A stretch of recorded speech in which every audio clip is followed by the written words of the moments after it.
on collabore et monte au créneau de très nombreux combats, parce que là on vient d'en parler et on n'a pas fini. Et on va continuer, bien entendu. Donc je vous remercie. Je suis très heureuse de fêter avec vous ces 30 années de la DARIRS. Effectivement, on fête aussi cette année les 10 ans de l'association Mémoire traumatique et Victimologie, avec d'ailleurs un colloque qui aura lieu le 10 et 11 octobre, où tout le monde est convié, qui aura pour thème les violences sexuelles sur les personnes les plus vulnérables. C'est un petit peu notre champ un peu d'action actuel sur les enfants, bien entendu, les personnes handicapées, toutes les personnes les plus marginalisées, les plus précaires et les plus discriminées, qui subissent de loin le plus de violences et qui sont souvent les moins prises en compte, les moins protégées, les moins accompagnées. Donc on va essayer de changer la donne. Donc depuis 25 ans, j'essaye effectivement de porter la voix des victimes en quelque sorte et surtout de leur rendre justice en ce qui concerne toutes les conséquences des violences sur leur santé, sur ce qu'elles vivent au quotidien, sur tout leur parcours, et à quel point elles sont dans l'ensemble non comprises, non protégées, non comprises, non reconnues, non accompagnées et non soignées. Et donc c'était mon propos, là, c'était vraiment de me battre pour qu'elles soient beaucoup plus prises en charge et qu'il y ait une meilleure connaissance des troubles psychotraumatiques. Alors je pense qu'on a bien avancé, on a obtenu de belles victoires. On a obtenu lors du 4e et du 5e plan de lutte et de mobilisation contre les violences faites aux femmes la reconnaissance de l'existence des troubles psychotraumatiques et de la nécessité de leur prise en charge, enfin. Et lors du premier plan de lutte et de mobilisation de violences contre les enfants, il a fallu, je le souligne, attendre le 2 mars 2017 pour avoir ce premier plan que l'on réclamait. On a obtenu aussi cette nécessité de prendre en charge les troubles psychotraumatiques et le fait de vraiment les prendre en charge gratuitement, que cette prise en charge se fasse tout au long de la vie d'un enfant qui, même à l'âge adulte, qui a subi des violences dans l'enfance. Jusqu'à maintenant, c'était le cas pour les violences sexuelles, mais là, dans ce plan-là, il est prévu que ce soit élargi à toutes les formes de maltraitance et de violence. Malheureusement, ce n'est pas encore appliqué pour toutes les formes de maltraitance, mais on veille au grain pour que ça le soit. Donc là, justement, je voulais dire à quel point maintenant, depuis plus de 20 ans, on a toutes les connaissances, mais vraiment toutes les connaissances sur la réalité des violences, qui subit les violences, ou comment, leur fréquence, les chiffres. On en a un peu parlé, mais on sait que c'est, par exemple, 1 enfant sur 4 qui subit des violences physiques, 1 enfant sur 3 des violences psychologiques, 1 fille sur 5 des violences sexuelles, 1 garçon sur 13 des violences sexuelles. On sait que les enfants sont les principales victimes des violences sexuelles. On sait que sur l'ensemble des violences sexuelles, 81% démarrent avant 18 ans, 51% avant 11 ans, 21% avant 6 ans. On sait aussi que c'est les personnes les plus vulnérables qui vont subir les pires violences, particulièrement les violences sexuelles. Là, on fait un combat pour toutes les femmes, toutes les personnes handicapées, femmes, filles, mais aussi l'ensemble des personnes handicapées, où on sait qu'elles subissent 4 fois plus de violences, qu'elles soient physiques, sexuelles, et que, par exemple, les femmes et les filles handicapées mentales subissent 6 fois plus de violences sexuelles, et que les personnes handicapées, les personnes qui ont des troubles neurodéveloppementaux, comme les femmes autistes et les filles autistes, sont 88% à avoir subi des violences sexuelles. Les violences s'exercent toujours dans un cadre d'inégalité, dans un cadre de domination, et où effectivement le fait qu'on puisse stigmatiser, discriminer des personnes, les met en grand péril de subir des violences. Et le problème, c'est que les violences, on va le voir là tout de suite, ont un impact sur la santé tel qu'elles vont totalement aggraver ces mêmes inégalités et vont rendre encore plus vulnérables les personnes et vont encore plus faire qu'elles vont être stigmatisées et vulnérabilisées et qu'elles vont subir à nouveau des violences. Et l'on sait que le premier facteur de risque de subir des violences, c'est d'en avoir déjà subi. Et tout démarre dans l'enfance. Et que ça tombe toujours sur les mêmes. Et que, par exemple, avoir subi des violences sexuelles dans l'enfance, c'est 70% des personnes qui ont subi des violences sexuelles dans l'enfance qui vont subir à nouveau des violences tout au long de leur vie, violences sexuelles. On a des chiffres comme ça effarants qui montrent qu'une femme qui a subi des violences physiques et sexuelles dans l'enfance a 16 fois plus de risques de subir des violences conjugales et des violences sexuelles à l'âge adulte. 19 fois plus de risques. Donc, et que les violences vont avoir un impact extrêmement lourd sur la santé. Et que pour un enfant, avoir subi plusieurs formes de violence ou une violence particulièrement grave comme un viol, une tentative de meurtre, des actes de barbarie, donc soit 4 formes de violence, soit une forme de violence, ça va très vite, hein. C'est 4 formes de ce qu'ils appellent des adverse childhood experiences. Ça veut dire que c'est vraiment des violences physiques, sexuelles, des violences verbales, psychologiques, négligence émotionnelle, négligence physique, être exposé à des violences conjugales, avoir une mort brutale dans la famille, avoir un des parents qui a été, par exemple, emprisonné, condamné, emprisonné. À ce moment-là, c'est le facteur de risque le plus important pour la santé, même 50 ans après. C'est le premier facteur de risque de mort précoce. Ça peut aller jusqu'à 20 ans d'espérance de vie en moins. C'est le premier facteur de risque de dépression à répétition. C'est le premier facteur de risque de suicide, passage à l'acte suicidaire. C'est le premier facteur de risque, bien entendu, de troubles psychotraumatiques. C'est le premier facteur de risque de conduite addictive, alcool, drogue. Le premier facteur de risque de subir à nouveau des violences, je vous en ai parlé.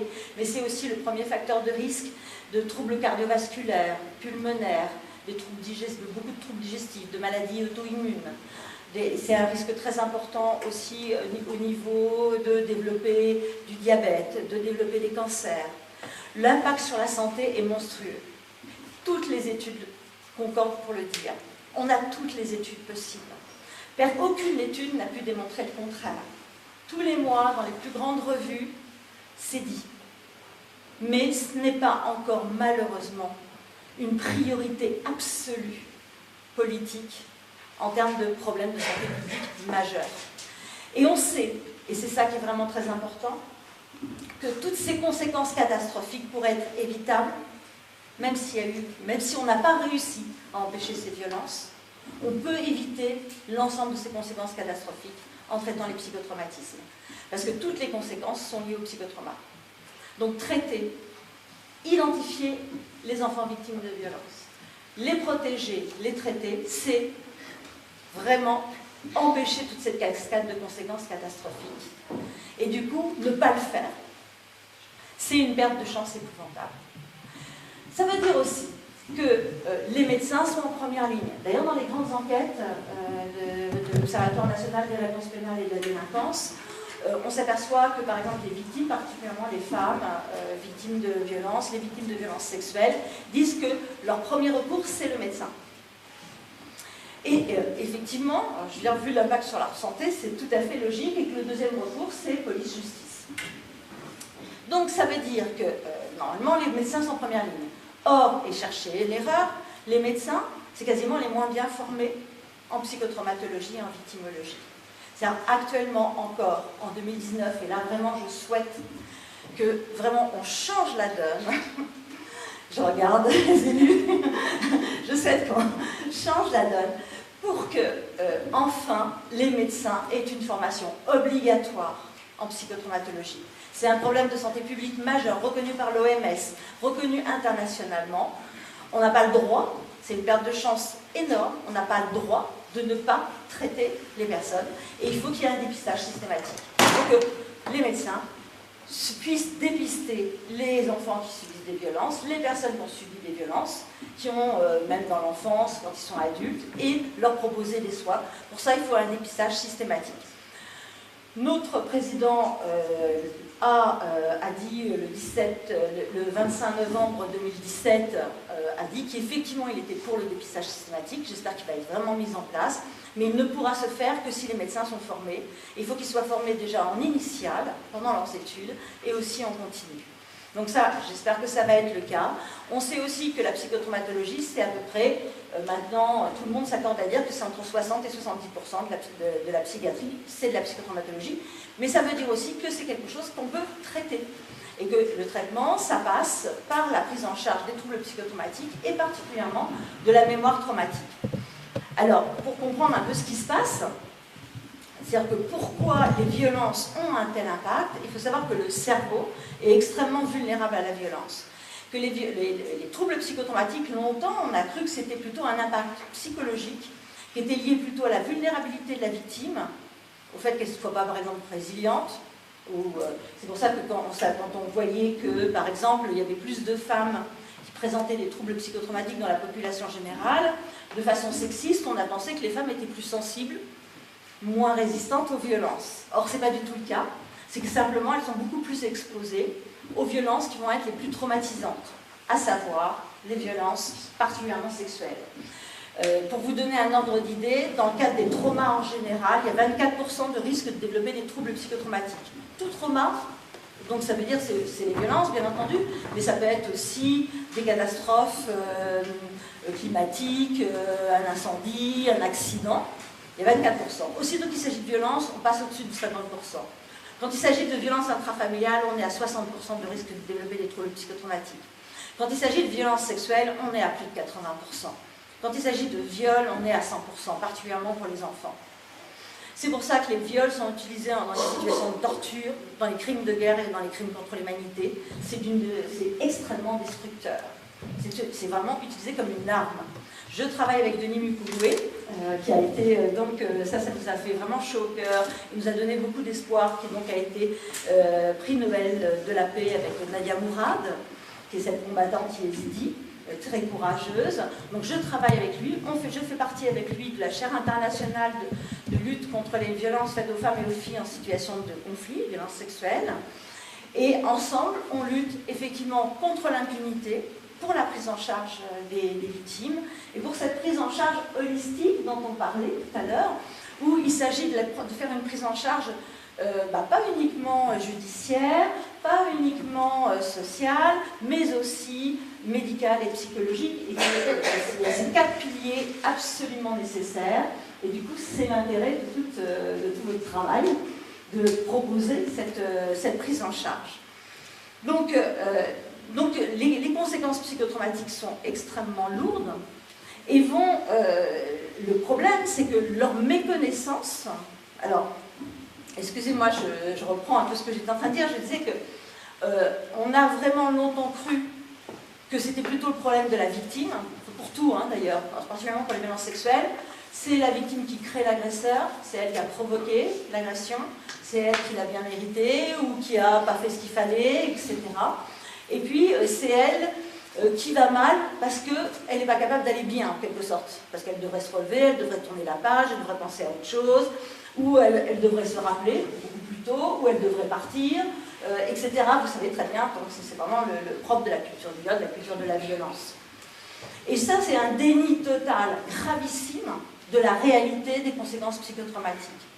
Et le fait de méconnaître les conséquences psychotraumatiques, de méconnaître la mémoire traumatique, de méconnaître la dissociation traumatique, ça fait qu'on va mettre en cause les victimes, qu'on ne va pas les repérer, qu'on ne va pas les aider, qu'on ne va pas les soutenir et qu'on ne va pas leur proposer des soins et qu'on va aussi très mal les accompagner aussi en termes de justice et voire les mettre en cause.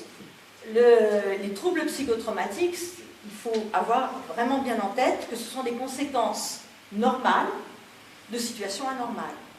Que ces conséquences-là sont neurobiologiques, que ce n'est pas uniquement psychologique, avec des atteintes neurologiques qui sont connues, qui sont très importantes, d'autant plus importantes si par exemple on a affaire à des enfants, que les enfants non seulement, même s'ils ne se souviennent pas, c'est pas pour autant, parce qu'on a cru longtemps aussi qu'ils n'allaient pas être impactés parce qu'ils ne se souvenaient pas parce qu'ils étaient trop petits, et c'est tout l'inverse, que leur cerveau est d'autant plus vulnérable, et que ça peut aller jusqu'à la perte de volume de 30% de structures essentielles, comme celle par exemple de l'hippocampe.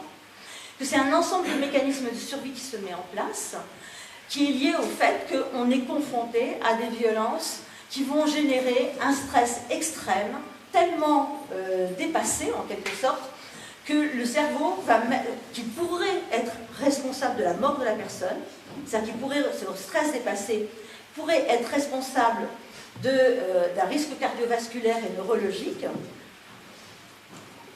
Excusez-moi, je suis un peu malade, alors j'ai la gorge un peu... c'est un peu difficile de parler. Voilà. Donc, il pourrait être responsable d'un risque neurologique très important et d'un risque cardiovasculaire très important. Et que du coup, l'organisme, en fait, met en place un mécanisme de sauvegarde exceptionnel. En fait, ce qui se passe très rapidement, c'est que, confronté à une violence incompréhensible, terrorisante, une violence insensée, une violence profondément cruelle, inhumaine, dégradante, injuste, tout ce que vous voudrez, à ce moment-là se passe en fait une sidération, ce qu'on appelle une sidération psychologique, qui est particulièrement fréquente lors des violences sexuelles.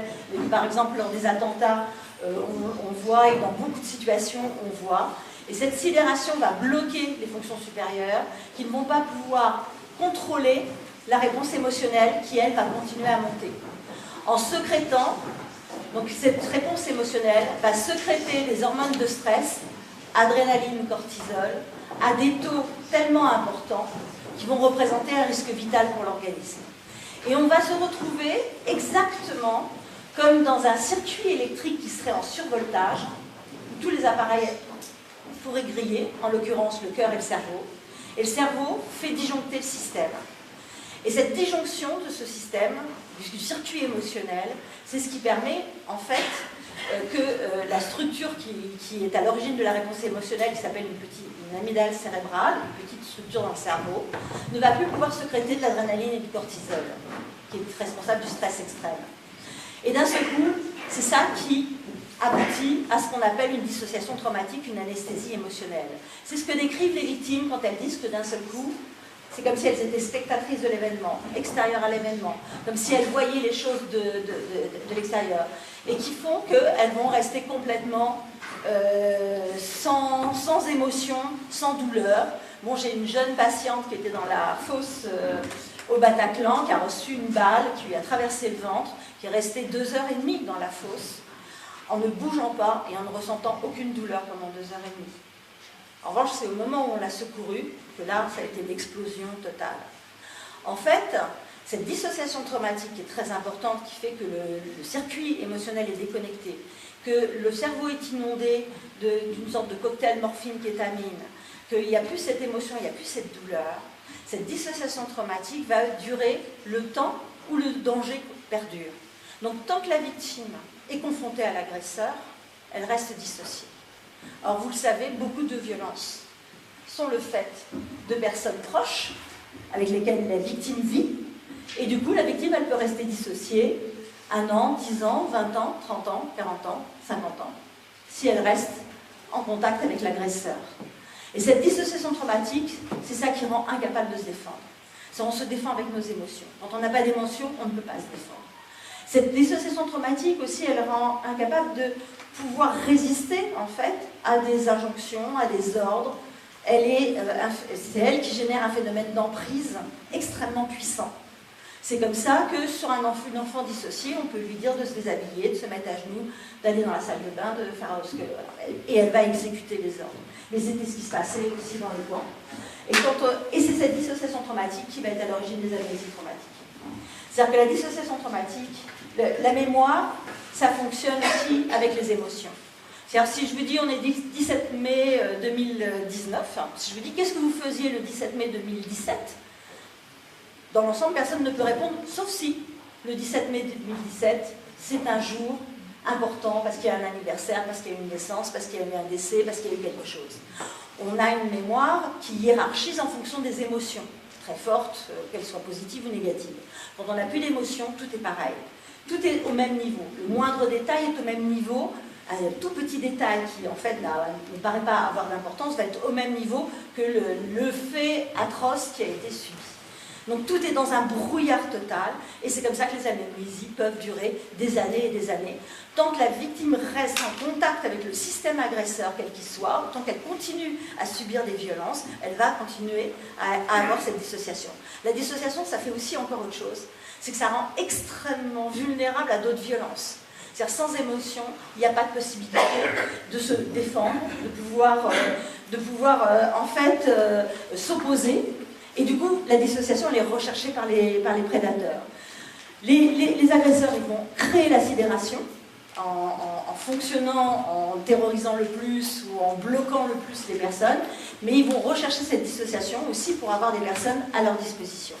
Quand une fille a subi des violences sexuelles, incestueuses dans sa famille, quand elle se retrouve dehors, elle va être la proie des proxénètes parce qu'elle est la bonne personne à mettre en situation constitutionnelle si elle a 14 ans, 15 ans, 16 ans. Parce qu'elle ne va pas pouvoir s'opposer. Et du coup, elle va faire tout ce que demande l'agresseur sans rien dire, et même possiblement avec le sourire. La dissociation, c'est aussi ce qui va faire que la plupart des enfants qui subissent des violences les plus énormes, les plus graves, ne vont pas être repérés, ne vont pas être reconnus comme étant en souffrance, ne vont pas être reconnus comme ayant subi quelque chose. Et même ceux qui parlent, on va dire, mais de toute façon, il a l'air, vous savez, c'est comme dans Police, la petite jeune à qui on a imposé des fellations, elle a l'air complètement à l'ouest, comme si elle ne comprenait rien, comme si elle était débile. Ben, elle est débile, en fait. Donc on n'en a rien à faire, d'une certaine manière, et on va se moquer d'elle. Enfin, voilà. Et cette dissociation, elle est en fait au cœur de la problématique de la maltraitance des victimes. La dissociation aussi, quand vous êtes face à quelqu'un, vous fonctionnez avec votre, comment on peut dire, avec votre empathie fonctionne avec vos neurones miroirs qui vous permettent de ressentir les émotions d'autrui. Donc c'est comme ça que vous ressentez la souffrance de quelqu'un. Si vous avez quelqu'un dissocié en face de vous, en tant que professionnel ou proche, vous n'allez pas ressentir d'empathie face à quelqu'un qui est dissocié, qui pourtant en a le plus besoin. Et c'est comme ça qu'on abandonne les victimes. Et c'est comme ça que 83% des victimes de violences sexuelles, par exemple, dans l'enfance, disent qu'elles n'ont jamais été ni protégées, ni reconnues. Donc cette dissociation, il faut la connaître et il faut, bien entendu, passer au-dessus et la comprendre pour pouvoir justement ne pas être piégé par cette dissociation. Mais cette dissociation, elle n'existe que parce que les victimes ne sont pas protégées. Aussitôt qu'on les protège effectivement, elles sortent de leur dissociation et à ce moment-là, elles vont ressentir les émotions, mais des émotions en tsunami. Elles vont être complètement envahies par des émotions effarantes. Parce que, donc, cette dissociation qui est à l'origine de l'amnésie traumatique, comme je l'ai dit, mais elle est valable pas uniquement pour les violences sexuelles, elle est valable pour toutes les violences, et justement, ça a été reconnu que, par exemple, lors de l'arrivée au camp, c'est-à-dire que quasiment 100% des personnes qui sont arrivées au camp ont eu une amnésie traumatique lors de l'arrivée, tellement le choc a été monstrueux. Voilà. Plus le choc émotionnel est très grand, plus la dissociation va être importante. Et souvent, moins on va prendre en compte ces personnages. Je travaille avec la Cour nationale des droits d'asile en Belgique. Et en fait, ils se sont aperçus qu'en se fiant à eux-mêmes, ils ont quasiment systématiquement pas donné le droit d'asile aux Tutsis qui avaient subi le génocide, parce qu'ils n'avaient pas le comportement qui collait, ils avaient des troubles de la mémoire pas possibles du fait de leur dissociation, et en revanche, ils se sont aperçus qu'ils avaient donné le droit d'asile à pas mal de génocidaires, beaucoup de génocidaires, avec ce système. Donc c'est vrai que voilà, c'est un élément important. En même temps, j'ai encore un peu de temps.